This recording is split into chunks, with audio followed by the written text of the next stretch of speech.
భారత్పై అమెరికా 50% టారిఫ్లు విధించిన సంగతి తెలిసిందే. రష్యా నుంచి అధిక చమురు కొనుగోలు చేస్తున్న కారణంతో భారత్పై అమెరికా అధ్యక్షుడు డొనాల్డ్ ట్రంప్ టారిఫ్లు విధించారు. అయితే అమెరికా చర్యలపై భారత ప్రధాని మోదీ మరోసారి కీలక వ్యాఖ్యలు చేశారు.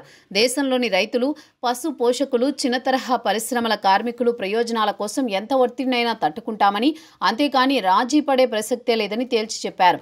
గుజరాత్ పర్యటనలో భాగంగా అహ్మదాబాద్లో నిర్వహించిన సభలో మోదీ ఈ వ్యాఖ్యలు చేశారు. ప్రస్తుతం ప్రపంచంలో ప్రతి ఒక్కరూ తమ ఆర్థిక వృద్ధి కోసం రాజకీయాలు చేస్తున్నారు. అహ్మదాబాద్ గడ్డపై ఉండి చెబుతున్నా, దేశంలోని రైతులు, పశు పోషకులు, చిన్న తరహా పరిశ్రమల కార్మికులకు ఇదే నా హామీ.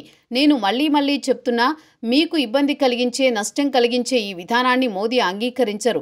నా ప్రభుత్వం ఎప్పుడూ మీకు నష్టం వాటిల్లే విధంగా వ్యవహరించదు. ఎంత ఒత్తిడినైనా తట్టుకుంటాం, మరింత శక్తివంతంగా మారుతాం. ప్రస్తుతం ఆత్మనిర్భర్ భారత్కు గుజరాత్ ఎంతో సహకరిస్తోంది.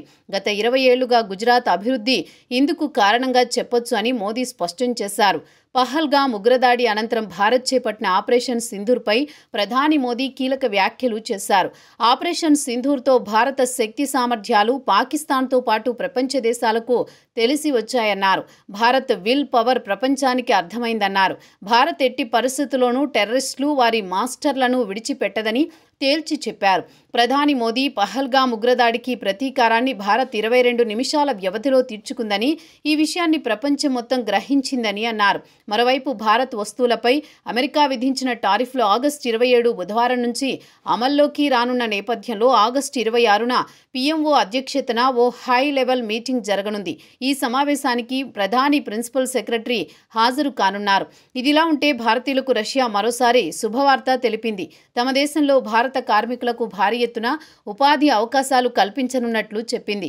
భారత రాయబారి పేర్కొన్నారు. ఇతర దేశాల నుంచి వచ్చే వలసదారులపై పశ్చిమ దేశాలు ఆంక్షలు విధిస్తున్నాయి. ఈ క్రమంలో రష్యా భారత కార్మికులకు డిమాండ్ పెరుగుతోంది.